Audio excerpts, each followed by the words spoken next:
Welcome back to With the First Pick. In this edition of The Perfect Fix, going to fix the old Dallas Cowboys here. Going to break it all down, how the Cowboys got here, who stays, who goes, and what to make of a team that, if we're being honest, exceeded some expectations in some respects while still falling short of the playoffs for the second straight year.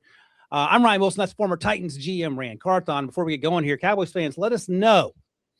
They ain't getting rid of the GM, but let us know what you think about first-year head coach Brian Schottenheimer, who I thought he did a much better job than most people were expecting from him. What are we going to do here to fix this team? The biggest need's probably on defense, but they sort of did some good things with that or the Micah Parsons trade where they got the first-round pick. They got Kenny Clark. They got Quentin Williams at the trade deadline. So let us know what you're feeling about the Cowboys right now and sort of a fix or two that needs to happen to get this team back on track. All right, so how did we get here? Dallas is out of the playoffs, as I mentioned, for the second straight year. And we're recording this as we head into week 17, excuse me. They're 6-8-1, just lost to the Chargers. They have pick number 13, and then they have pick 21 by way of the Packers and that Micah trade that I just mentioned here. And like I said, credit to Brian Schottenheimer, man. He was a sacrificial lamb, Rand, and I think he said, you know what? I'm getting my head off the chopping block, and I'm going to do a lot with a little. Offensively, they were as good as any team in the league. Defensively, something left to be desired. They started off extremely slow, got better. They still need some help in the secondary. They need some help at edge rusher, but I think their draft class was really good. So I don't know if Matt Eberflus's job is going to be one that's going to continue. Jerry Jones was non-committal with talking about him earlier in December. So I'll ask you this, Ryan. If it's not Matt Eberflus, do you have some names of defensive coordinators that could get the most out of a group that's young and getting better, and they need to add some names in the draft and free agency? What are you thinking about that side of the ball to get things started for the Cowboys? Well, I think the big thing is, and I'm not going to necessarily give you names of defensive coordinators. I think the big thing is Jerry Jones, Stephen Jones, Will McClay. They have to, and Brian Schottenheimer too. Excuse me, didn't want to leave Schotty's name out. They have to figure out how they want this defense to look. And then also off of that, how do the current players that you have on your roster that you've made moves for fit into that defensive style? You go with a Brian Eberflus because he can play an attacking style of football that is young guy friendly, that allows you to play more young guys because it eliminates the thinking piece of it, because so much of their money is tied up on the offensive side of the ball in terms of CeeDee Lamb and Dak Prescott. And now you're pretty much going to have to pay George Pickens, whether that's through the franchise tag or giving him a short but long-term deal extension there, was just going to pay him amongst some of the top receivers in the league. So you got to be able to play more young guys. So whomever they go after in terms of the defensive coordinator, if they indeed make a move, it's got to be a type of defense that is going to allow you to be able to play young guys. Yeah, and we'll talk a little bit more about the defense when we talk about the free agency and the draft. But let me just say, you talk about Will McClay, they crushed this draft. Tyler Booker, day one starter. Donovan Ezraku, second-round pick, who at times flashed like a first-round talent. Producer Stryker on the graphic, well done here. Suvon Rebels finally back from the ACL, and he's flashing his playing time, and he's only going to get better. Jaden Blue, your guy, the running back out of Texas, hasn't been used a lot. He has battled some injuries as well, but I think they got off to a good start. That draft class wasn't going to be enough to overcome Micah Parsons, but some of the things that Jerry Jones and his infinite wisdom has done in the months since have helped shore up that defense. Again, a long way to go, but you talk about signing some of these free agents. The Cowboys are currently dead last in salary cap space. They're $36.5 million over the last time I checked, so they got a lot of things to work out there. And you mentioned George Pickens, so it seems to be of the opinion you bring him back. Let me throw some other names out at you. Kenneth Murray's contract's up. Donovan Wilson, Dante Fowler Jr., Davian Clowney, maybe some of the older players like Fowler and Clowney you're going to move on from. Sam Williams, the edge rusher, Jalen Tolbert. But two other names I'm going to mention in addition to George Pickens. What are you going to do given your salary cap implications and that you're putting so much money on that side of the ball? So you're going to re-up George Pickens, it sounds like. What about Javonte Williams, who's balled out? And what about Brandon Aubrey, your second-best player, perhaps, after Dak Prescott? Yeah, you figure out a way to bring all those guys back. Now, the Cowboys have traditionally, unless they drafted them high, right, the Emmitt Smiths of the world, the Zeke Elliott's of the world, they've traditionally not wanted to pay running backs. They franchised Tony Pollard how many times and then allowed him to walk via free agency. I think they're going to figure out a way to keep Javonte Williams around. Again, you could lean towards possibly franchising Javonte and then getting a long-term deal done with George Pickens or vice versa. I think you franchise the one player that you think would draw the most interest if they were available on the free market, so to speak. So I think you go there. Obviously, Brandon Aubrey is a weapon for you, so you figure out a way to bring him back. That probably be one of the first ones to get done. But here's some names for me that I want to give you from either a restructure. I put it on my list as either a restructure candidate or a move on candidate. Dak Prescott. His cap number next year is going to be $74 million. They'll restructure that, figure that out. Kenny Clark, he's carrying the number of $21.5 million, the guy that was a part of the Michael Parsons trade. The trick with him is he doesn't his deal doesn't feature any dead money. If they were able to move on from him. So that would be an interesting one. I think he would be in line for an extension.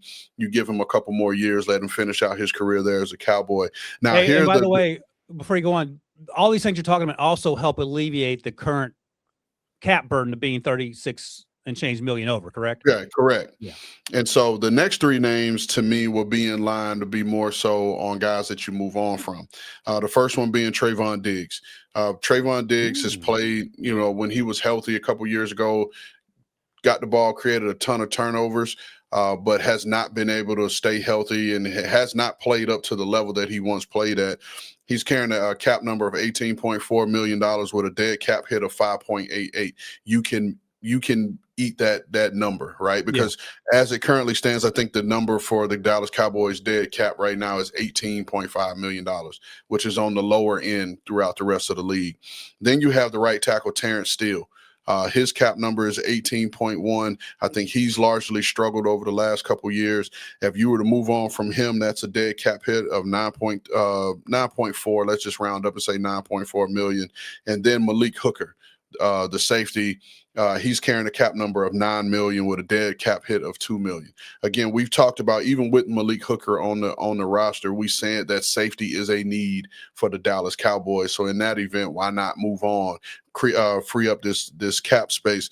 So between a restructure for Dak, an extension for Kenny Clark, getting those other guys done, and then moving on from Diggs, Steele, and Hooker, Dallas Cowboys will be right back on the positive side of things in terms of money.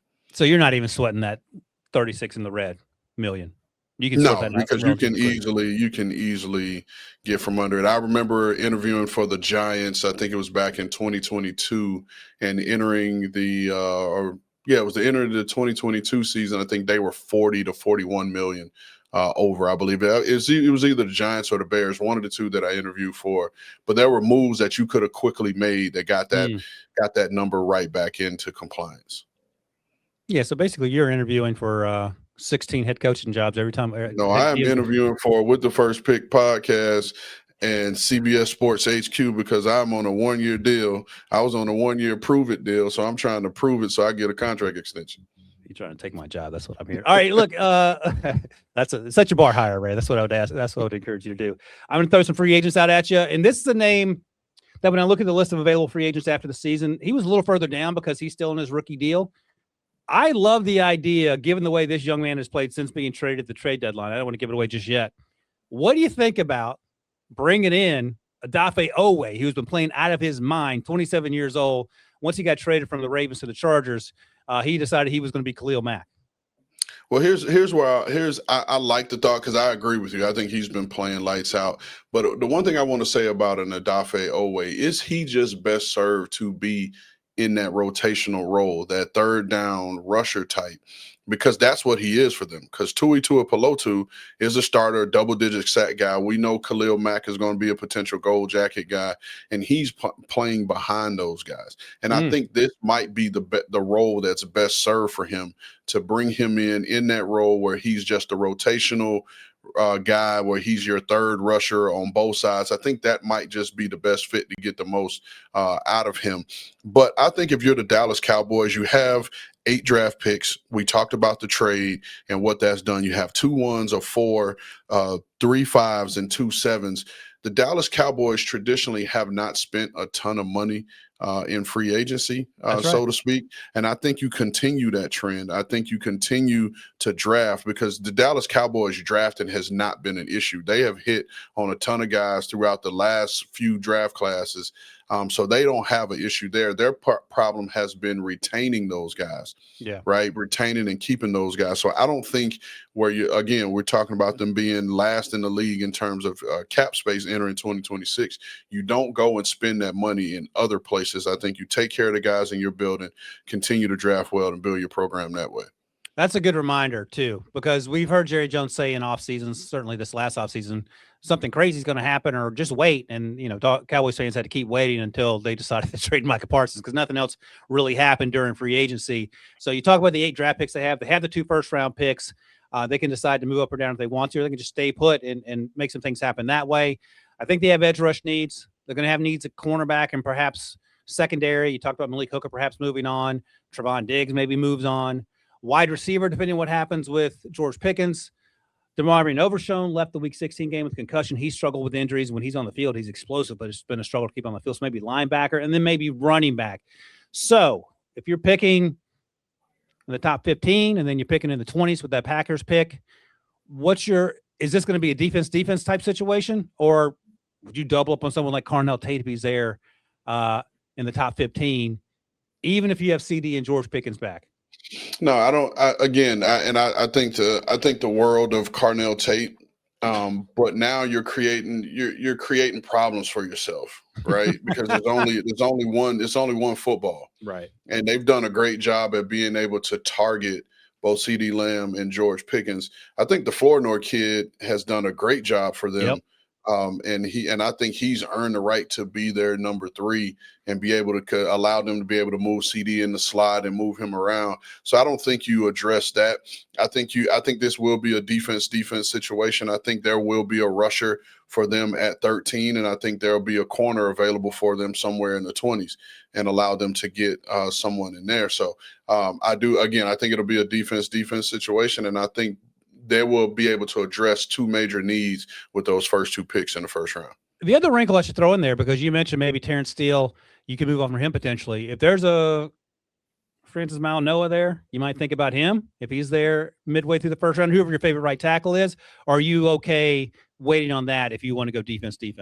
I think you wait on it simply because, now again, here's the trick for them, right? Because they have those 2 first-round picks and they don't pick again until day 3. They currently don't have a day 2 pick. Right. So I think if you play the law of averages and you look around the league, I think although you have the high end, you have Lane Johnson in Philly, you have Penei Sewell in Detroit, teams that have taken these tackles high that have, gotten great returns on them. But I think if you look at the law of averages, and you can find those right tackles in those later rounds that'll be able to step in there and start for you, so you don't have to go out and spend that high of a pick if you have major needs at other spots. Yep, and this tackle class is actually pretty deep. So there are going to be some day 2 guys. You mentioned no day 2 picks. Maybe that's a situation where you trade down from 20, whatever, if someone's willing to trade down and get a couple picks on day 2, if that's the direction you want to go, if there's a willing trade partner, of course. All right. Let us know in the comments what you think about that. Any free agents you want to keep? George Pickens, Javonte Williams, Brandon Aubrey. Any free agents you want to bring in? Who's your favorite draft pick? Give us 2 picks if you're going to do both first rounders there. All right, Striker, let's find out. Playoffs? Don't talk about it. Playoffs? You know what? It's easy to forget this team won 12 games, 3 straight seasons, 21-23. It's pretty hard to forget that they keep losing playoff games. I think 1-3 over that same span. Haven't been in the playoffs the last 2 years. Moved on from Mike McCarthy. Brought in Brian Schottenheimer. I feel like if you hit 2 or 3 draft picks on the draft, maybe sign a guy or 2, this is a playoff team, but a team that's going to be battling for the division in 2026. No, I agree. I think they'll be a potential playoff team in 2026. I mean, they were on the cusp up until this past week of still making it after struggling and being inconsistent. And a lot of that had to do with the defense. Again, like I said, with the AFC is loaded. The NFC is loaded as well. You have 3 teams out in the NFC West that have all made the playoffs. The NFC North Now with Chicago stepping in, they've made the playoffs. Green Bay, Detroit, I know they're on the cusp of being, but Detroit will rebound next year and be that team that we expected them to be. And then now, like you said, in the East, the Eagles are the Eagles. I think the Cowboys will compete. We'll see if Washington's turnaround will be if they're able to get healthy and address some of their needs, if they could get back in it. And then even if you're being honest, the NFC South, the Panthers are making noise. The Bucks are still a solid, good team, and Atlanta just has to figure out what's going on there, because they have plenty of talent and should be challenging for a playoff spot. So the NFC is deep as well, but I think the Dallas Cowboys are well positioned to be a potential playoff team in 2026. All right, before we get out of here, let us know in the comments if you agree with that. I mean, it's hard to imagine they're not a playoff team offensively. They just got to sort some things out defensively, and I think these 2 draft picks are going to be interesting to see how they unfold in the first round. So thanks as always for joining us here. Hit that subscribe button before you go, and check back often, because we're going to fix every single team that has missed the playoffs. We will catch you guys in the next one.